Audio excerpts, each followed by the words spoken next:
ನಮಸ್ಕಾರ ವೀಕ್ಷಕರೇ. Crime and punishment, ಅಪರಾಧ ಮತ್ತು ಶಿಕ್ಷೆ. 1866ರಲ್ಲಿ ದಾಸ್ತೋವ್ಸ್ಕಿ ಬರೆದಿರುವ ಒಂದು ಕೃತಿ ಇದು. ನಾನು ಅದ್ರ ಬಗ್ಗೆ ಮಾತಾಡ್ತಾ ಇಲ್ಲ. ನಾನು ಮಾತಾಡ್ತಾ ಇರೋದು ಭಾರತದಲ್ಲಿ ಇವತ್ತು ಅಪರಾಧ ಮತ್ತು ಶಿಕ್ಷೆ ಅವು ಹೇಗೆ ವಿಶೇಷವಾಗಿ ವಿಸ್ತೃತವಾಗಿ ಸಮಟೈಮ್ಸ್ ವಿಕಾರ ಅಂತಾನೂ ಹೇಳ್ಬೋದು, ವಿಶ್ಲೇಷಣೆಗೆ ಒಳಪಡ್ತಾ ಇದೆ ಮತ್ತು ಘಟನೆಗಳು ಜರುಗ್ತಾ ಇದ್ದಾವೆ ಅನ್ನೋದನ್ನ ಮಾತಾಡೋದಕ್ಕೆ ಬಂದೆ. ಇದು ಜನಶಕ್ತಿ ಮೀಡಿಯಾ. ನಾನು ವಿಮಲಾ KS. ಈ ಕ್ರೈಮ್ ಮತ್ತು ಪನಿಷ್ಮೆಂಟ್ ಅಂತ ಅನ್ನೋದನ್ನ ಮಾತಾಡುವಾಗ ಸಾಮಾನ್ಯವಾಗಿ ಯಾವುದೋ ಒಂದು ಅಪರಾಧಗಳ ಬಗ್ಗೆ ಮಾತಾಡ್ತಾ NCRB ಡೇಟಾಗಳನ್ನು ನಾವು ಪ್ರಸ್ತಾಪ ಮಾಡ್ತೀವಿ. NCRB ನಲ್ಲಿ ಕಳೆದ ವರ್ಷ ಇಷ್ಟಿತ್ತು, ಈ ವರ್ಷ ಇಷ್ಟಿತ್ತು, ಇದು ಇಳಿಕೆ ಆಗಿದೆ, ಇದು ಏರಿಕೆ ಆಗಿದೆ ಅಂತಲ್ಲ. ಆದ್ರೆ ಇವತ್ತು ನಾನು ಮಾತಾಡ್ತಾ ಇರುವ ಕ್ರೈಮ್ ಮತ್ತು ಅದಕ್ಕೆ ಸಿಗ್ತಾ ಇರುವ ಪನಿಷ್ಮೆಂಟ್ ಅದ್ರ ಬಗ್ಗೆ ಅಲ್ಲ.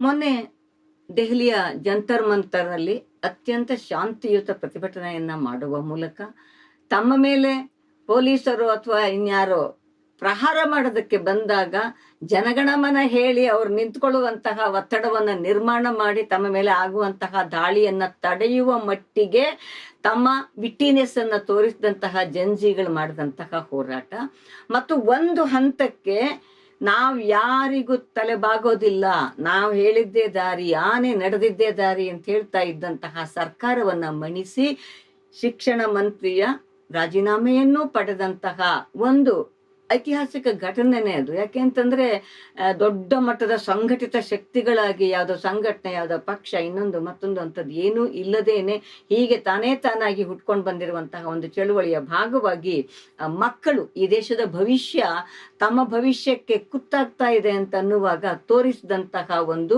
ಸಾಮರ್ಥ್ಯ ಮತ್ತು ಚಾಣಾಕ್ಷತನ ಅಂತಾನೆ ಹೇಳ್ಬೋದು. ಯಾಕೆಂದ್ರೆ ಯಾರೋ ತಮ್ಮ ಮೇಲೆ ಲಾಠಿ ಚಾರ್ಜ್ ಮಾಡಕ್ ಬಂದ್ರೆ ಜನಗಣಮನ ಹೇಳ್ಬೇಕು ಅಂತ ಯಾರು ಹೇಳ್ಕೊಡಕ್ ಸಾಧ್ಯ ಅವರಿಗೆ?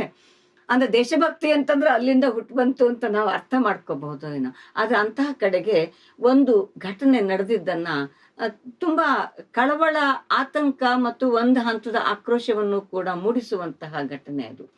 ಆ ಜನಜಂಗುಳಿಯಲ್ಲಿ ತುಂಬಾ ಜನ 15, 16, 17 ವರ್ಷದ ಮಕ್ಕಳು, ಅದು ಹುಡುಗಿ ಬಾಲಕಿ ಇರ್ಬೋದು, ಬಾಲಕ ಇರ್ಬೋದು, ಬಂದಿದ್ದನ್ನ ನಾವು ನೋಡಿದ್ದೀವಿ. ಅಂತಹ ಗುಂಪಿನಲ್ಲಿ ಒಬ್ಬ ಬಾಲಕಿ, 15 ವರ್ಷದ ಬಾಲಕಿ ಏನೋ ಘೋಷಣೆ ಕೂಗ್ಬಿಟ್ಲು ಅನ್ನುವ ಕಾರಣಕ್ಕಾಗಿ ಅವಳ ಮೇಲೆ ಕ್ರಿಮಿನಲ್ ಮೊಕದ್ದಮೆ ದಾಖಲು ಮಾಡಲಾಗಿದೆ ಅನ್ನುವುದನ್ನ ವರದಿಯನ್ನ ನಾವು ನೋಡಿದ್ದೀವಿ. ಮತ್ತೆ ಇದೇ ಸಂದರ್ಭದಲ್ಲಿ ನಡೆದಂತಹ ಇನ್ನೊಂದು ವಿಶೇಷ ಘಟನೆ ಏನು ಅಂದ್ರೆ, ಮಧ್ಯರಾತ್ರಿಯಲ್ಲಿ ನಮ್ಮ ಪ್ರಧಾನಮಂತ್ರಿಗೆ ನರೇಂದ್ರ ಮೋದಿಜಿಯವರು ಸೆಲ್ಫಿ ವಿಡಿಯೋ ಮಾಡಿ ಹಾಕಿರೋದನ್ನ ನಾವು ನೋಡಿದ್ದೀವಿ. ಫ್ರೆಂಡ್ಸ್ ಅಂತ ಕರೆದ್ಬಿಟ್ಟು ಅಂತಹ ಒಂದು ಸಂಬೋಧನೆಯಲ್ಲಿ ಯಾರು ಪ್ರತಿಭಟನಾಕಾರರಿದ್ದಾರೋ ಅವರಿಗೆ ಅಡ್ರೆಸ್ ಮಾಡಿದಂಥದ್ದನ್ನು ನೋಡಿದ್ದೀವಿ. ಹಾಗೆ ಅಡ್ರೆಸ್ ಮಾಡುವ ಒಂದು ವಿಡಿಯೋದಲ್ಲಿ ಆ ಹುಡುಗಿ ಅಂಥದ್ದೊಂದನ್ನು ಮಾಡಿದ್ದು ತನಗೆ ತುಂಬಾ ನೋವಾಗಿದೆ, ತನ್ನ ತಾಯಿಯನ್ನು ಪ್ರಸ್ತಾಪಿಸಿ ಅಂತ ಮಾತಾಡಿದ್ದಾರೆ ಅಂತ ಹೇಳಿದ್ದನ್ನ ನಾವು ಕೇಳಿಸ್ಕೊಂಡಿದ್ದೀವಿ. ಮತ್ತು ತುಂಬಾ ಉದಾರವಾಗಿ ನಾನು ಅವಳನ್ನ ಕ್ಷಮಿಸಿದ್ದೀನಿ ಅಂತ ಹೇಳಿದ್ದಾರೆ. ಆದ್ರೆ ಅಸಲಿಗೆ ನಡೆದಿದ್ದೇನು ಅಂತಂದ್ರೆ, ಆ ಬಾಲಕಿಯ ಕೈನಲ್ಲಿ ನಾನು ಗೊತ್ತಾಗದೆ ತಪ್ಪು ಮಾಡ್ಬಿಟ್ಟೆ, ನಾನು ಅಕ್ಷಮ್ಯವಾದಂತಹ ಅಪರಾಧ ಮಾಡಿದ್ದೀನಿ, ನನ್ನನ್ನು ಕ್ಷಮಿಸಿ ಅಂತ ಹೇಳುವಂತಹ ವಿಡಿಯೋವನ್ನ ಮಾಡಿಸಿ ಹರಿಬಿಟ್ಟಂತಹ ಘಟನೆಗೆ ಈ ದೇಶ ಸಾಕ್ಷಿಯಾಗಿದೆ. 15 ವರ್ಷದ ಬಾಲಕಿ ಗುಂಪಿನಲ್ಲಿರುವಾಗ ಏನೋ ಒಂದು ಘೋಷಣೆಯನ್ನ ಕೂಗಿದ್ರೆ ಅದೊಂದು ದೊಡ್ಡ ಪ್ರಮಾದವಾ? ನೀಟ್ ಪ್ರಶ್ನೆ ಪತ್ರಿಕೆ ಲೀಕ್ ಆಗಿರುವ ಕಾರಣಕ್ಕಾಗಿ 21 ಲಕ್ಷಕ್ಕೂ ಹೆಚ್ಚು ವಿದ್ಯಾರ್ಥಿಗಳ ಭವಿಷ್ಯ ಡೋಲಾಯಮಾನ ಆಗಿದ್ದು ಅಪರಾಧ ಅಲ್ಲ? ಅಥವಾ ಆ ಕಾರಣಕ್ಕಾಗಿ ನೊಂದು ಬೆಂದು ತುಂಬಾ ತಳಮಳಕ್ಕೆ ಒಳಗಾಗಿ 21 ಮಕ್ಕಳು ಆತ್ಮಹತ್ಯೆ ಮಾಡಿಕೊಂಡ್ರು, ಅದಕ್ಕಾಗಿ ನನ್ನನ್ನು ಕ್ಷಮಿಸಿ ಅಂತ ಕೇಳಿದವ್ರು ಇಲ್ಲ ಸರ್ಕಾರದ ಕಡೆಯಿಂದ. ಆದ್ರೆ ಒಬ್ಬ ಬಾಲಕಿ ಕೂಗಿದಂತಹ ಘೋಷಣೆಗಾಗಿ ಅವಳ ಮೇಲೆ ಕ್ರಿಮಿನಲ್ ಮೊಕದ್ದಮೆ ಮತ್ತು ಆಕೆಯ ಕೈಯಿಂದ ಕ್ಷಮಾಪಣೆಯ ವಿಡಿಯೋ ಮಾಡಿಸಿದ್ದಿದೆಯಲ್ಲ, ಪ್ರಜಾಪ್ರಭುತ್ವ ದೇಶದ ಲಕ್ಷಣವಾ ಇದು ಅಂತ ಒಂದು ಪ್ರಶ್ನೆ ನಮಗೆ ಮೂಡ್ಲೇಬೇಕಾಗುತ್ತೆ. ಇಷ್ಟೇ ಸಾಲದು ಅಂತ ಸ್ವತಃ ಪ್ರಧಾನಮಂತ್ರಿಗಳೇ ನಾನು ಅವಳನ್ನ ಉದಾರವಾಗಿ ಕ್ಷಮಿಸಿದ್ದೀನಿ ಅಂತ ಹೇಳಿದ ಮೇಲೂ ಕೂಡ ಆಕೆಯ ಮನೆಗೆ, ತಾಯಿ ಮತ್ತು ಮಗಳು ಇಬ್ಬರೇ ಇರುವಂತಹ ಮನೆಗೆ ಪೊಲೀಸರು ಹೋಗಿ ಹೆರಾಸ್ ಮಾಡಿರೋ ಅಂಥದ್ದು ಮತ್ತು ಮಡಿಲ ಮಾಧ್ಯಮಗಳು ಅಂತಾನೆ ಕರೆಯಲ್ಪಡುವಂತಹ ಮಾಧ್ಯಮಗಳು ಕೂಡ ಅವರ ಬೆನ್ನು ಹತ್ತಿರುವುದನ್ನ ಹಲವಾರು ರಿಪೋರ್ಟ್ಗಳನ್ನ ನಾವು ನೋಡ್ತಾ ಇದ್ದೀವಿ. ಸೊ ಯಾವುದು ಕ್ರೈಮು, ಯಾವುದು ಪನಿಷ್ಮೆಂಟು? ಆದ್ರೆ ಇದೇ ಸಂದರ್ಭದಲ್ಲಿ ನಮ್ಮ ದೇಶದ ಹಿಂದಿನ IPC ಅಥವಾ CRPC ಅಥವಾ ಇವತ್ತಿನ BNSS ಅಡಿಯಲ್ಲಿ ತಾವು ಮಾಡಿರುವಂತಹ ದುಷ್ಕೃತ್ಯಗಳಿಗೆ ಸಾಬೀತಾಗಿ ವಿಚಾರಣೆಗಳನ್ನ ಎದುರಿಸಿ ಕನ್ವಿಕ್ಷನ್ ಅಂತ ನಾವೇನ್ ಹೇಳ್ತೀವಿ, ಶಿಕ್ಷೆ ಅಂತ ಏನ್ ಹೇಳ್ತೀವಿ, ಅದನ್ನ ಎದುರಿಸ್ತಾ ಇದ್ದಂಥವ್ರು ಹರಿಯಾಣದ ಗುರ್ಮಿತ್ ರಾಮ್ ಸಿಂಗ್ ಇರಬಹುದು, ತನ್ನ 2 ಶಿಷ್ಯರ ಮೇಲೆ ಅತ್ಯಾಚಾರ ಮಾಡಿದಂತಹ ವ್ಯಕ್ತಿ, ಒಬ್ಬ ಜರ್ನಲಿಸ್ಟ್ ಅನ್ನ ಕೊಲೆ ಮಾಡಿಸಿದಂತಹ ವ್ಯಕ್ತಿ, ಅವರಿಗೆ ಕನ್ವಿಕ್ಷನ್ 20 ವರ್ಷಗಳ ಜೈಲು ಅಂತ ಒಂದಾದ್ರೆ ಇನ್ನೊಂದರಲ್ಲಿ ಜೀವಾವಧಿ ಶಿಕ್ಷೆ.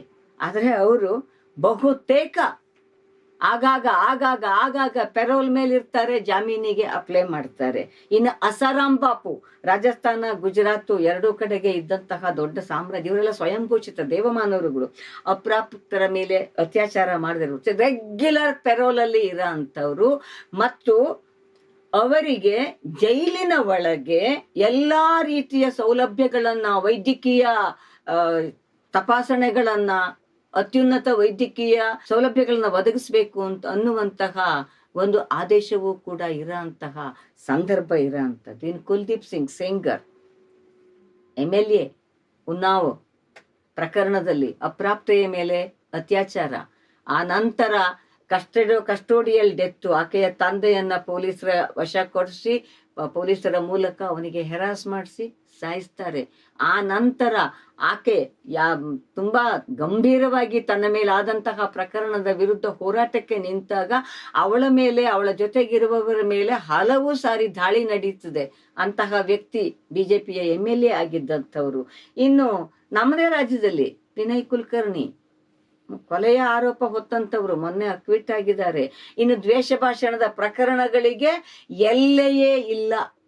ಯಾವ ಪ್ರಧಾನಮಂತ್ರಿಗಳಿಗೆ ತುಂಬಾ ಬೇಜಾರಾಗೋಯ್ತಲ್ಲ ಆ ಪುಟ್ಟ ಮಗು ಆಡಿದ ಮಾತಿಗೆ, ಆದ್ರೂ ಅದೇ ಪ್ರಧಾನಮಂತ್ರಿಗಳು ಅಥವಾ ಅವರ ಪಕ್ಷದ ರಾಷ್ಟ್ರೀಯ ನೇತಾರರುಗಳು ಚುನಾವಣೆಯ ಸಂದರ್ಭದಲ್ಲಿ ಆಡ್ತಾ ಇದ್ದಂತಹ ಮಾತುಗಳು, ವಿರೋಧ ಪಕ್ಷದ ಮಹಿಳಾ ನಾಯಕರುಗಳ ಮೇಲೆ ಉಪಯೋಗಿಸ್ತಾ ಇದ್ದಂತಹ ಡೆರಾಗೇಟರಿ ಶಬ್ದಗಳು, ಇವೆಲ್ಲವೂ ಕೂಡ ದೇಶದ ಸ್ವಾಸ್ಥ್ಯವನ್ನೇ ಕಲಕಿದವೆ, ಕೇವಲ ಒಬ್ಬ ವ್ಯಕ್ತಿಯ ಸ್ವಾಸ್ಥ್ಯವನ್ನಲ್ಲ.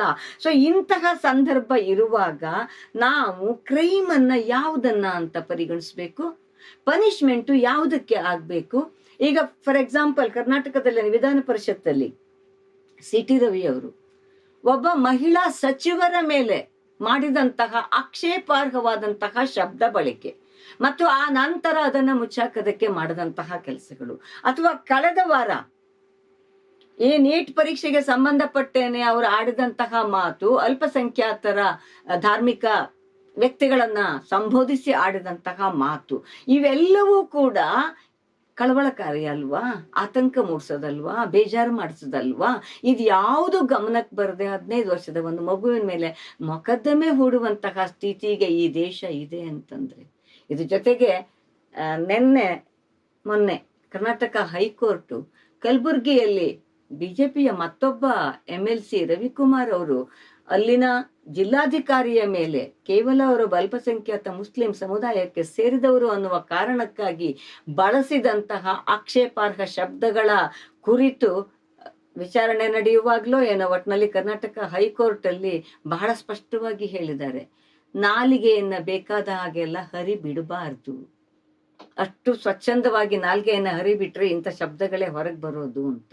ಹಾಗಾಗಿ ಈ ಸ್ವೇಚ್ಛಾಚಾರದ ನಾಲಿಗೆಯನ್ನ ಬಳಸುವ ದ್ವೇಷ ಭಾಷಣ ಇರಬಹುದು, ಅಥವಾ ಅತ್ಯಾಚಾರಿಗಳು, ಕೊಲೆಗಾರರು, ಇಂಥವರಿಗೆಲ್ಲ ಸುಲಭವಾಗಿ ಪೆರೋಲು, ಜಾಮೀನು ಇಂಥದ್ದೆಲ್ಲ ಸಿಗ ಅಂತದ್ದು, ಅಥವಾ ಅತ್ಯಾಚಾರವನ್ನ ಮಾಡಿ ಬಿಲ್ಕಿಸ್ ಬಾನು ಪ್ರಕರಣದ 11 ಜನ ಅಪರಾಧಿಗಳು ಕನ್ವಿಕ್ಷನ್ ಆಗಿತ್ತು ಅವರಿಗೆ, ಹಾಗಾಗಿ ಅವರು ಆರೋಪಿಗಳಲ್ಲ, ಅಪರಾಧಿಗಳು ಹೊರ ಬಂದಾಗ ಅವರಿಗೆ ಹಾರ ತುರಾಯಿ ಹಾಕಿ ಸ್ವೀಟ್ ತಿನ್ನಿಸಿ ಜೈಕಾರ ಮಾಡಿ ಹೊರಗಡೆ ಕರ್ಕೊಂಡ್ಬಂದಂತಹ ಸಮಾಜದಲ್ಲಿ ಒಂದು ಪುಟ್ಟ ಮಗುವಿನ ಮಾತುಗಳಿದಾವಲ್ಲ, ಅವು ಕ್ಷಮ್ಯ ಸಮೂಹದಲ್ಲಿ ಇರುವಾಗ ಆಡಿದಂತಹ ಮಾತುಗಳು. ಹಾಗಾಗಿ ಕ್ರೈಮ್ ಅಂಡ್ ಪನಿಷ್ಮೆಂಟ್ ಅಂತ ಅನ್ನುವಾಗ ಕ್ರೈಮ್ ಯಾವುದನ್ನ ಕ್ರೈಮ್ ಅಂತ ಪರಿಗಣಿಸಬೇಕು, ಅದರ CRPC, IPC ಆರ್ BNSS.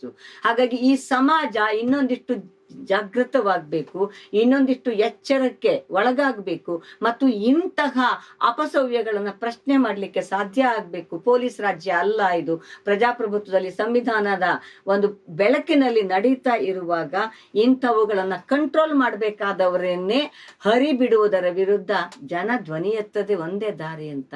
ಹಾಗಾಗಿ ಆ ಮಗುವಿನ ಮೇಲೆ ಇಂತಹದೊಂದು ನಡೆದಿದೆ ಅಂತ ಅನ್ನುವಾಗ ಸ್ವಲ್ಪ ಕಾಳಜಿ ಆಯ್ತು, ನಿಮ್ ಜೊತೆ ಹಂಚ್ಕೊಳ್ಳೋಣ ಅಂತ ಬಂದೆ. ಇದಾಗಿತ್ತು ನನ್ನ ಈ ಕ್ಷಣದ ಮಾತು ಮುಗಿಸೋಕ್ಕಿಂತ ಮುಂಚೆ, ನೀವಿನ್ನು ಜನಶಕ್ತಿ ಮೀಡಿಯಾದ ಸಬ್ಸ್ಕ್ರೈಬರ್ಸ್ ಆಗಿಲ್ಲದೆ ಇದ್ರೆ ಪಕ್ಕದಲ್ಲಿ ಒಂದು ಬೆಲ್ ಐಕಾನ್ ಇದೆ, ಅದನ್ನ ಪ್ರೆಸ್ ಮಾಡಿ. ಜಾಯಿನ್ ಅಂತ 4 ಅಕ್ಷರ ಇದೆ, ಅದರ ಮೂಲಕ ಜಾಯಿನ್ ಆಗಿ ನಿಮ್ಮ ಕೈಲಾದ ಸಹಾಯ ಮಾಡಿ. ಇದೊಂದು ಸ್ವತಂತ್ರ ಮಾಧ್ಯಮ, ಹಾಗಾಗಿ ಸ್ವತಂತ್ರ ಮಾಧ್ಯಮವನ್ನ ಬೆಳೆಸುವ ಮೂಲಕ ಮಡಿಲ ಮಾಧ್ಯಮಗಳು ಮಾಡುವಂತಹ ಕೆಲಸಗಳಿಗೆ ಪರ್ಯಾಯವಾಗಿ ಒಂದು ಸ್ವಸ್ಥ ಸಮಾಜ ನಿರ್ಮಾಣಕ್ಕೆ ಇಬ್ರು ಕೆಲಸ ಮಾಡೋಣ. ನಮಸ್ಕಾರ.